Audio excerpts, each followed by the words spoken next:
We saw this during the whole metaverse kind of experience where Facebook rebranded to Meta. They were hiring engineers and paying them 50% on top of whatever it is that they were usually getting because they were irreplaceable. Mm-hmm. And Google would come and be like, hey, we'll hire you for an extra 30%.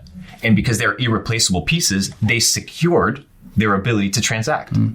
Because all you're doing as an employee is you're selling your services to a business. Whether you believe it or not, you're kind of an entrepreneur.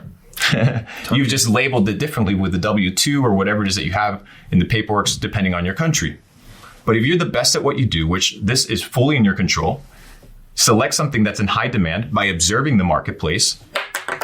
And then finally, be irreplaceable in any endeavor, and you can secure yourself the ability to make money in perpetuity.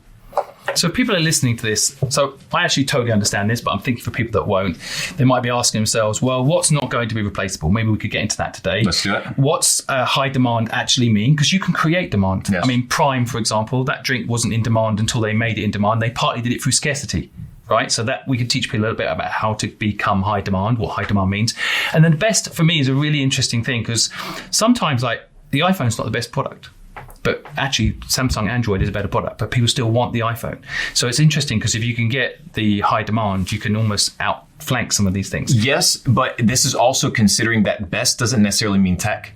True. Best can also have to do with convenience. Yep. People buy the iPhone because of the iMessage. Yeah, and they also buy because it's a package. Yes, it's the experience of the entire thing. The other side of it, for people that might be listening that practically are working in McDonald's, here's the irony.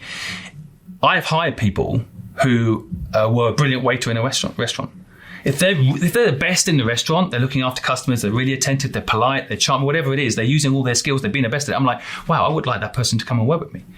So you might be the best in McDonald's, and that will give you opportunity, right? So being the best in general, wherever you are, yes, whatever you're doing, even if you're in that shit job, will give you opportunities. Yes. So people need to learn to be the best. So can we break down these things, do you think? Yes. I mean, there's a couple things. For example, high demand.